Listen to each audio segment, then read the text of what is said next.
आप सभी को दिवाली की शुभकामनाएं। जगमगाते दीपों की दिवाली में निवेश के दिए जलाइए मनी 9 के साथ। मैं हूं प्रियंका संभव और चैन की सांस में हम मना रहे हैं निवेश और बचत वाली दिवाली।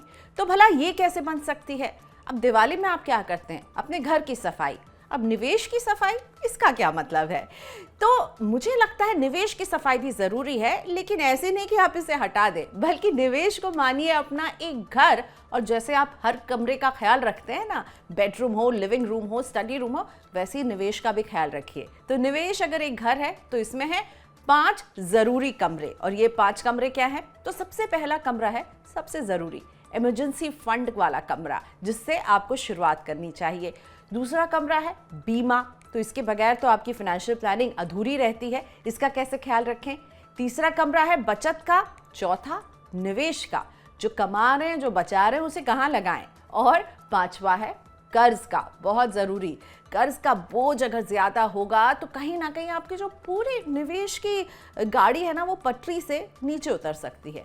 तो इन कमरों का कैसे ख्याल रखें, इनका रिव्यू कैसे करें, इन्हें रीबैलेंस कैसे करें, इन सब पर बात करने के लिए मेरे साथ जुड़ रही हैं CFP Poonam Rungta ji. Thank you so much Poonam ma'am. सबसे पहले तो हैप्पी दिवाली।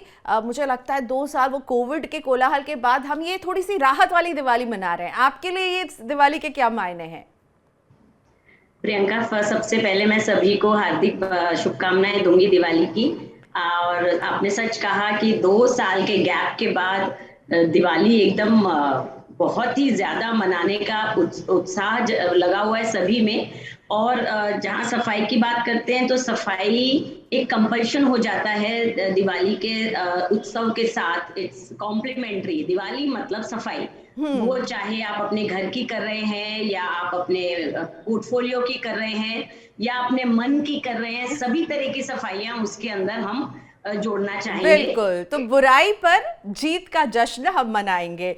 पूनम जी, जी, मैंने निवेश को एक कमरा बताया है और मुझे लगता है कि इमरजेंसी फंड जो है ना, सबसे जरूरी कमरा है। और आपसे मैंने इस पर कई बार बात भी की है और आपने बहुत अच्छे से समझाया कि आपको जब निवेश की शुरुआत करनी है ना, तो गाड़ी स्टार्ट होगी इमरजेंसी फंड से। इमरजेंसी फंड को आप कैसे रिव्यू करने की सलाह देती हैं? कब कब रिव्यू किया जाए? और मुझे लगता है कि जब दिवाली जैसा मौका है तो एक चेक लिया जाए कि आपका इन्वेस्टमेंट का पोर्टफोलियो कहाँ है। तो इसमें इमरजेंसी फंड बहुत ज़रूरी कमरा है। आप मानती हैं ज़रूरी कमरा है और इसे कैसे रिव्यू करें? आपने बिल्कुल सही कहा प्रियंका कि जो इमरजेंसी फंड है वो सबसे पहला जरूरी। अगर आप पूरे पोर्टफोलियो को एक एक घर की उसमें तोल रहे हैं, तो घर का सबसे अहम हिस्सा, जैसे हम किचन को सबसे अहम हिस्सा मानते हैं, वैसे इमरजेंसी फंड सबसे अहम हिस्सा है। जहां पे आपको अपने फंड्स को कम से कम 6 से 9 महीने तक का आपका जो मंथली एक्सपेंस है उतना आपके पास होना चाहिए। अब इसका रिव्यू करने की जो हम बात कर रहे हैं वो किस तरह हो। जैसे सबसे पहले तो आप आज के दिन ये देखें कि क्या आपके पास अगले 6 से 9 महीने के फंड्स आपके पास लिक्विड में है कि नहीं। अगर नहीं है, हो सकता है हमने किसी कारण उसको खर्च कर दिया ड्यूरिंग द ईयर। आज के दिन इमरजेंसीज की बहुत सारी परिभाषा है Priyanka. It's not only medical emergency. For example, आपका फोन खराब हो गया है तो phone is the biggest emergency, आपको वो लेना ही होगा। और फोन की कीमतें आजकल बहुत ऊंची हैं, तो आपको हो सकता है आपका इमरजेंसी फंड तोड़ के एक बार के लिए आपको लेना पड़ेगा। तो आपका अगर इमरजेंसी फंड ऐसे किसी कारणों से या हेल्थ के कारण से या नौकरी के कारण से कम हो गया हो, less than 6 months of your monthly expense हो गया हो, तो उसको वापस रिप्लेस करें। ऐसा ना कि हमने इमरजेंसी फंड एक बार बना दिया, बस वो उसको हम जब चाहे खर्च करें और उसको वापस रिप्लेस ना करें। इसलिए रिप्लेस करना बहुत जरूरी है अगर आपने खर्च किया है। और हाँ, कोविड के बाद जो इमरजेंसी फंड की परिभाषा बदल गई है, जैसे अपनी पहले भी कई बार बात हुई है कि पहले बिफोर कोविड इमरजेंसी फंड का जो क्वांटम था वो हम 3 से 6 महीने तक का महीने का खर्च वो हम रखते थे एज अ इमरजेंसी फंड। तो वो अमाउंट अब बदल गया है। अभी आपको कम से कम 6 से 9 महीने तक का आपका घर खर्च है वो आपको रखना है, क्योंकि कोविड जैसी महामारी आगे भी आने की आशंकाएं जो WHO हमें बार बार बता रहे हैं वो हो सकती है। तो ऐसे में हमें किस तरीके की आर्थिक प्रॉब्लम्स आ सकती हैं वो हमें नहीं पता है। इसलिए 6 से 9 महीने तक का अगर आपके पास इमरजेंसी फंड आपकी पास लिक्विड में नहीं है तो आप उसे कृपया सबसे पहले बनाएं और उसके बाद अपनी आगे की तैयारी करें। ठीक है, तो दो बातें पूनम मैम ने कही इमरजेंसी फंड से जुड़ी हुई। मान लीजिए साल में आपने कुछ खर्चा कर दिया तो उसे वापस उसी लेवल पर ले जाइए, और वो लेवल क्या है आपके पास, उसमें 6 से 9 महीने का अपना रोज के खर्चे के मुताबिक उतना पैसा फंड जो है आपके पास होना चाहिए। तो निवेश के पहले आएगा इमरजेंसी फंड। अब मैं आती हूँ दूसरे कमरे की तरफ, और ये है बीमा का कमरा। ये भी बेहद ज़रूरी है। 2 तरह के बीमा है हम सबकी ज़िंदगी में, जीवन और स्वास्थ्य बीमा। इनका ख्याल रखना भी बेहद ज़रूरी है। तो आप क्या बताएंगी जीवन बीमा की, पहले लाइफ इंश्योरेंस की अगर मैं बात करूं तो कैसे ख्याल रखें?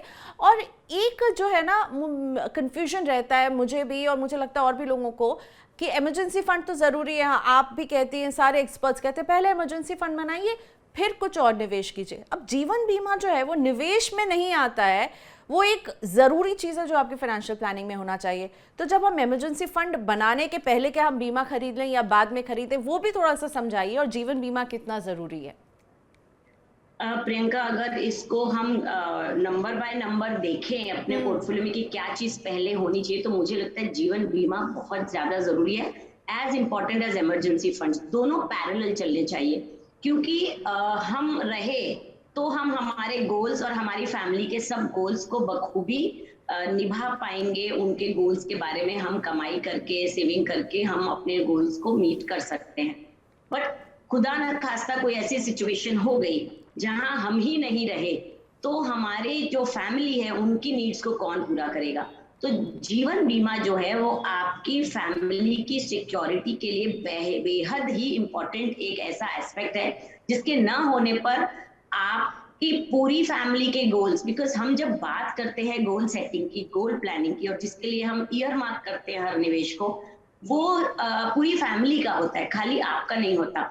अगर एक इंडिविजुअल की खुद की प्लानिंग है तो वो रहे तो खुद करेंगे पूरा, वो ना रहे तो उनके साथ साथ उनके गोल्स भी चले जाएंगे, कोई प्रॉब्लम ही नहीं है। पर हम यहाँ पूरी फैमिली की बात करते हैं, हमारे स्पाउस की, हमारे डिपेंडेंट पेरेंट्स की, हम हमारे बच्चों की, और हमारे खुद के रिटायरमेंट, हमारे स्पाउस का जो रिटायरमेंट आएगा, वो सभी तरीके के गोल्स जब हम बात करते हैं, तो उसमें ऐसा एक जो विकल्प है कि मैं रहूं या मैं ना रहूं, मेरी फैमिली की सारी नीड्स इन ऑल कंडीशंस पूरी होनी चाहिए। और प्रियंका, दूसरा अहम हिस्सा जीवन बीमा का इसलिए भी आता है कि आजकल का जो जमाना है, हम हर सुविधाएं, हमारा घर, हमारी गाड़ी, हमारा बिजनेस सब लोन के ऊपर चलता है, और अगर हमने उस लोन का बैकअप जीवन बीमा के तहत नहीं लिया तो हमें कुछ भी अगर हुआ तो हमारा आपके घर से बंदा तो जाएगा ही, साथ में आपका घर, आपका बिजनेस, आपकी गाड़ी सब बैंक वाले ले जाएंगे, तो सिचुएशन बहुत ही ज्यादा गंभीर हो सकती है। इसलिए जीवन बीमा एक इम्पोर्टेंट और सबसे जरूरी हिस्सा है फाइनेंशियल प्लानिंग का, और वो भी एक अप्रोप्रिएट जीवन बीमा लेना। लोग ऐसे 5 लाख 10 लाख का जीवन बीमा लेके कहते हैं कि जी हमने तो ले लिया, बीमा है हमारे पास, और जो राशि का बीमा लिया है आपने, क्या वो राशि पर्याप्त है आपके फैमिली वालों का? सफिशिएंट बीमा नहीं है तो इज एज गुड एज कि आपके पास बीमा ही नहीं है।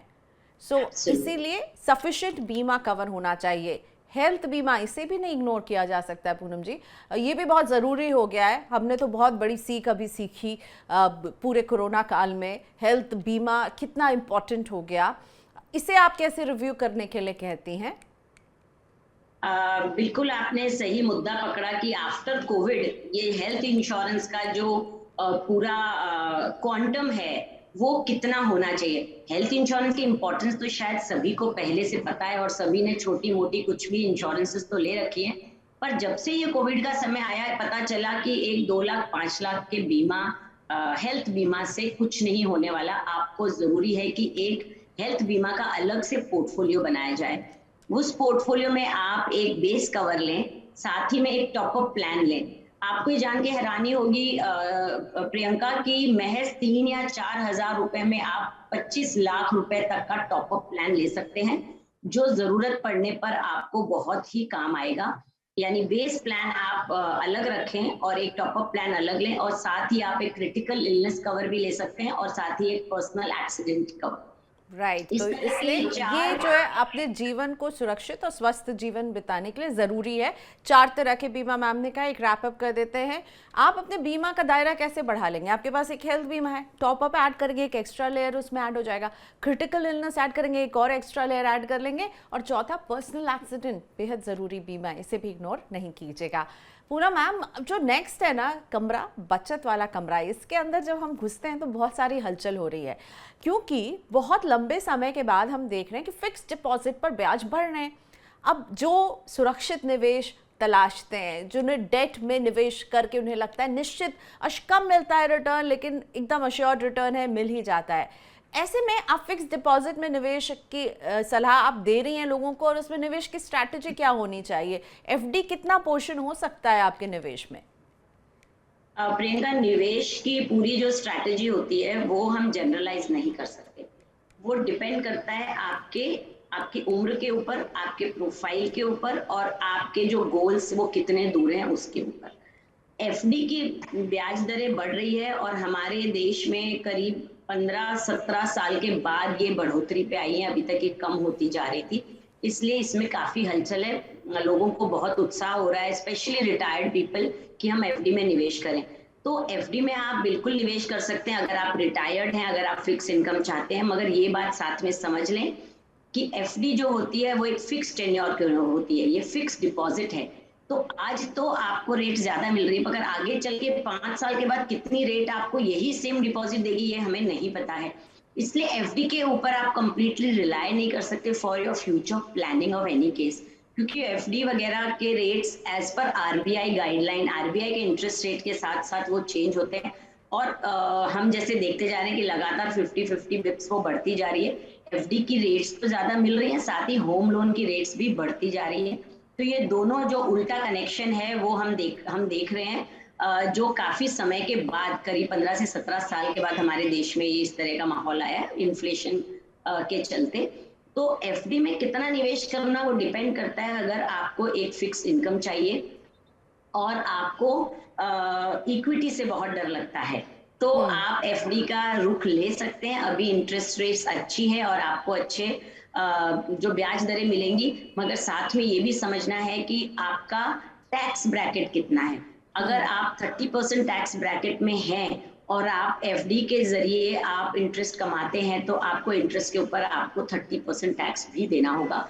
तो do not forget to discount, आपको जो रिटर्न मिलेगा उसमें टैक्स का जो मुद्दा है उसको आप डिस्काउंट करना मत भूलिएगा। रियल आप रिटर्न FD देखेंगे, टैक्स को उसमें से हटा करके। तो जी जो लोग बचत करना चाहते हैं उनके लिए एफडी जो है, पूनम जी कह रही है कि बहुत लंबी अवधि का भी करना शायद उतना सही नहीं रहेगा, क्योंकि इंटरेस्ट रेट जो है वो घट भी सकते हैं और आप बढ़ भी सकते हैं, आप एक जो ब्याज के साथ लॉक इन नहीं हो जाएंगे। निवेश के कमरे में चलते हैं, और ये सबसे अहम कमरा है, क्योंकि हम चाहते हैं कि मनी9 के साथ निवेश के दिए जलाए जाएं। तो निवेश के कई एवेन्यूज़ हैं, एफडी से लेकर सोना, इक्विटी, बॉन्ड। निवेश में जब हम बात करते हैं तो कितने बहुत सारे एसेट हो जाते हैं पूनम जी, इन्हें कैसे एलोकेट करें, अपना पैसा इनके बीच में कैसे डिवाइड करें? एसेट एलोकेशन का क्या मंत्र है आपका? प्रियंका, आपने सही कहा कि ये बहुत ही एक अहम डिसीजन होता है एवरी फैमिली के लिए, जिससे मैं हमेशा ये कहती हूँ, बार बार कहती हूँ कि आप किसी प्रोफेशनल से मिलकर डिसीजन लें कि आपको कितना पैसा कौन से एसेट में लगाना है। अगर आप यंग हैं और आप ज्यादा पैसा डेट में लगा देंगे तो आगे चल के इन्फ्लेशन को बीट कर नहीं पाएंगे और आपका वेल्थ क्रिएट नहीं होगा। और वहीं अगर आपके पास, आप रिटायर्ड हैं और आपके पास इनकम कम होने वाली है और एक्सपेंसेस फिक्स होने वाले हैं, ऐसे में अगर आप ज्यादा इक्विटी का रिस्क ले लेंगे तो वो भी आपके लिए हानिकारक हो सकता है। तो कितना कौन से एसेट में निवेश करें वो डिपेंड करेगा आपके प्रोफाइल, आपके एज के ऊपर और आपके रिस्क एपेटाइट के ऊपर, यानी आप जोखिम उठाने की कितनी क्षमता है आपके अंदर। तो नॉर्मली थंब रूल के हिसाब से अगर हम जाएं तो आपकी एज जो है वो 100 में से माइनस करेंगे, उतना आपके पास इक्विटी होना चाहिए। फॉर एग्जांपल, अगर आपके पास, आप 30 साल की उम्र में है तो 100 माइनस 30, 70% आप इक्विटी में रह सकते हैं, 30% आप डेट में रह सकते हैं। और गोल्ड तो हम हमेशा कहते हैं at least 10 to 15% of your portfolio gold में होना चाहिए। और इस तरीके से जैसे जैसे उम्र बढ़ती है हम एसेट एलोकेशन चेंज करते हैं प्रियंका। और जब हम रिव्यू की बात करते हैं तो हम एंड ऑफ द ईयर जब हम अपने इन्वेस्टमेंट्स लेके बैठते हैं तब हम देखते हैं कि फॉर एग्जांपल हमने स्टार्ट किया था कि 50% इक्विटी और 50% डेट होना चाहिए। अब हुआ क्या, पिछले साल में इक्विटी ने अच्छा परफॉर्म नहीं किया और डेट ने अच्छा परफॉर्म किया, तो हो सकता है आपका एलोकेशन आज के दिन डेट में 60% हो जाए और इक्विटी 40% हो जाए। तो आपको वापस उसको रीबैलेंस करना होगा, आपको इक्विटी डेट से पैसा निकाल के इक्विटी में डालना होगा। This is very very important to reallocate your asset allocation, तभी आपकी इफेक्टिव फाइनेंशियल प्लानिंग हो सकती है। अच्छा पूनम मैम, आपने कहा कि मान लीजिए 60-40 का, आपने 50-50 का, मैं 60-40 का एग्जांपल लेती हूँ कि 60% इक्विटी में किसी को डालना है और 40% बाकी बचा जो है और दूसरे तरह के एसेट, जिसमें मुझे लगता है गोल्ड हो सकता है, डेट हो सकता है। तो आप उस 60% में किस तरह के निवेश डालेंगी, उस 60% के ब्रैकेट में इक्विटी में, और 40% के बास्केट में कौन कौन से निवेश रखेंगी? तो जब हम 60% की पहले बात करें इक्विटी की, तो उसमें मैं चाहूंगी कि हर निवेशक अपने टाइम होराइजन को नक्की करे। फॉर एग्जांपल उसके कुछ गोल्स जो रिटायरमेंट गोल्स है, फॉर एग्जांपल एक 30 इयर्स, अगर आप 60-40 की बात करते हो तो मैं समझती हूँ कि बंदा 35 to 40 इयर्स का है, तो उसका रिटायरमेंट गोल अगर 20 इयर्स है तो 20 इयर्स के जो होराइजन के गोल के साथ वो सबसे अग्रेसिव इक्विटी ले सकता है, जैसे small caps and mid cap. फिर थोड़ा आगे चले और वो अपने बच्चों की शादी देख रहा है कि मुझे अगले 7 से 10 साल में एक गोल है बच्चों की शादी का, उसके लिए मुझे एक मुश्त रकम चाहिए, तो उसके लिए वो mid cap and large cap combination के इक्विटी ले सकता है। और जो गोल पास में है, यानी 3 से 5 साल तक का जो गोल है, उसके लिए वो लार्ज कैप फोकस फंड्स और बैलेंस एडवांटेज टाइप के फंड्स वो ले सकते हैं। तो इस तरीके जो आप 60% अपना पोर्टफोलियो इक्विटी में बनाएंगे, वो अपने गोल्स को ध्यान रखते हुए फंड्स का सिलेक्शन करें और उसे ईयर मार्क कर दें। ओके, अब 40% वाला बकेट। एब्सोल्युटली, जब हम डेट की तरफ जाते हैं तो उसमें अगेन 3 साल से कम जो भी हमारे निवेश के गोल्स है उसे हम डेट में डालेंगे, बिकॉज अगर आपके पास 3 साल का होराइजन नहीं है तो कृपया करके mutual fund, direct equity, stock market से बिल्कुल दूर रहें, क्योंकि 3 साल से कम होराइजन वालों को हम कभी भी रेकमेंड नहीं करेंगे इक्विटी का रुख लेने के लिए। आपके पास जोखिम उठाने की क्षमता है पर अगर समय नहीं है तो again it is a no no for equity asset allocation. तो आप डेट के लिए वही गोल्स को रखिए जो 2 से 3 साल के अंदर आपके पास आने वाले हैं। उसमें आप अपने 1 साल, 2 साल, 3 साल को बाइफोकेट करते हुए म्यूचुअल फंड के ही डेट एसेट्स में जा सकते हैं, या हाल फिलहाल में जिस तरह एफडी रेट्स में आपको अच्छे रिटर्न्स मिल रहे हैं उसमें आप निवेश कर सकते हैं। तो आप डेट का कोई भी इंस्ट्रूमेंट ले सकते हैं, चाहे वो म्यूचुअल फंड के थ्रू हो, चाहे अदर देन म्यूचुअल फंड हो।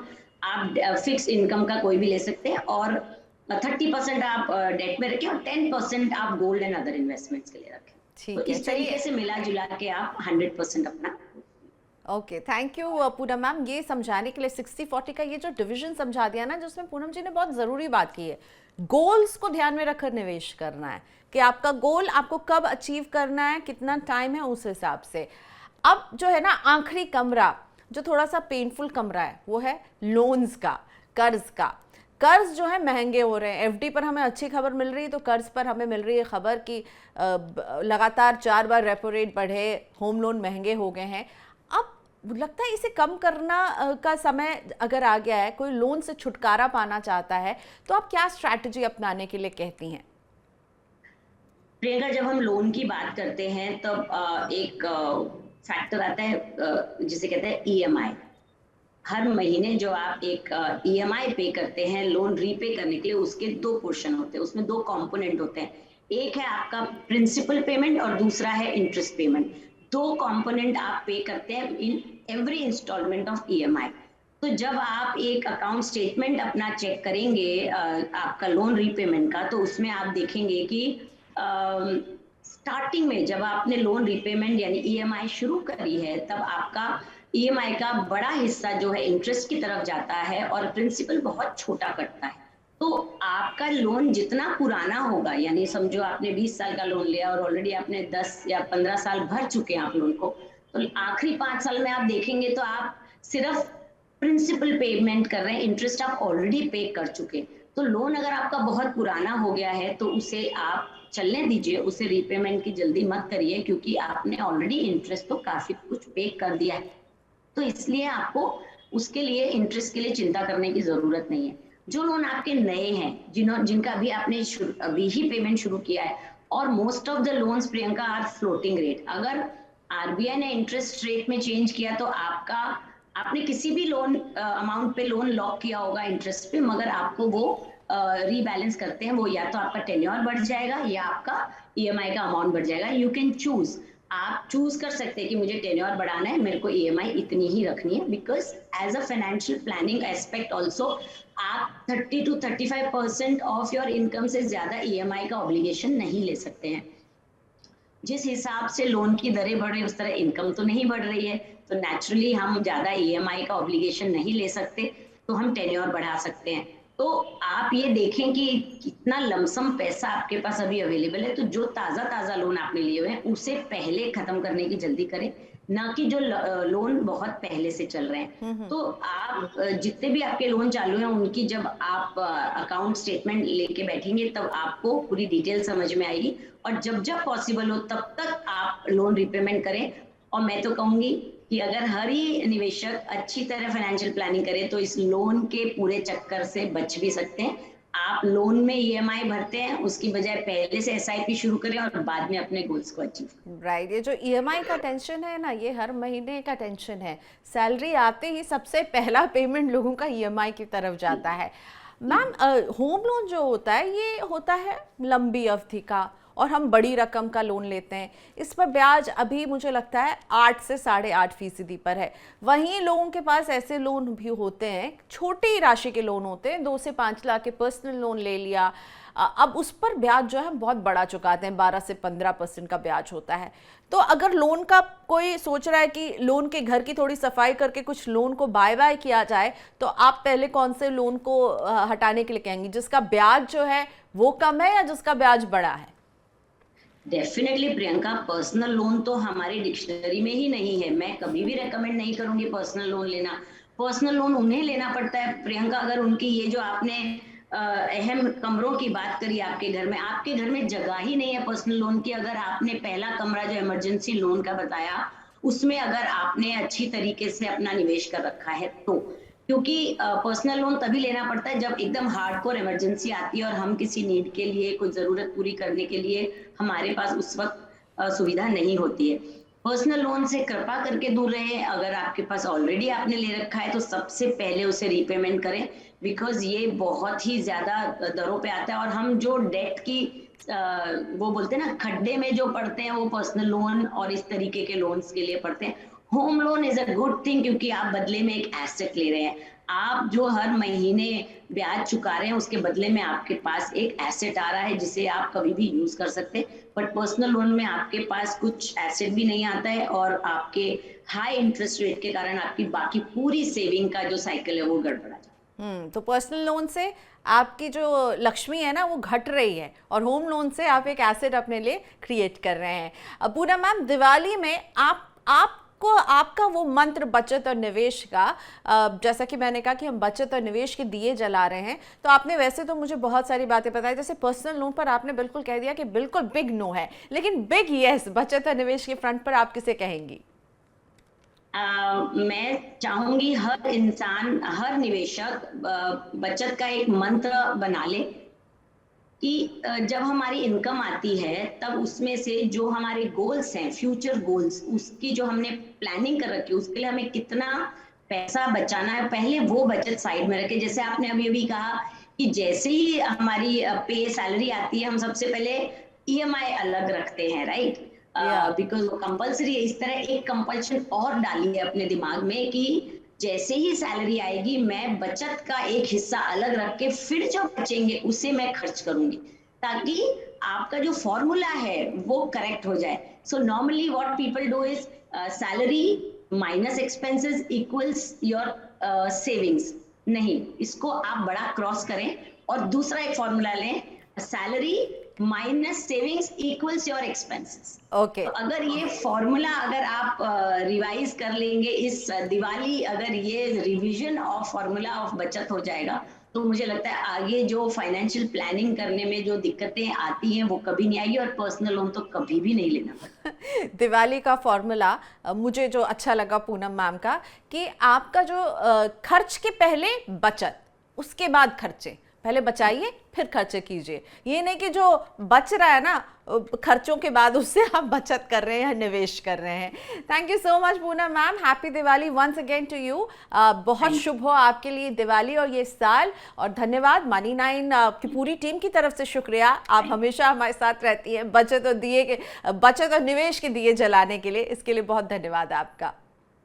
तो चलिए, उम्मीद करते हैं आपकी दिवाली बचत और निवेश वाली बनाने में मनी9 कामयाब हो। हमारे साथ जुड़े रहिए, हमारे ऐप को डाउनलोड कीजिए और इसी तरह बचत और निवेश के आइडियाज हम आपको देते रहेंगे। इसीलिए मनी9 के परिवार की तरफ से हैप्पी दिवाली और हैप्पी बचत और निवेश वाली दिवाली। आज के लिए इतना ही, बाय बाय।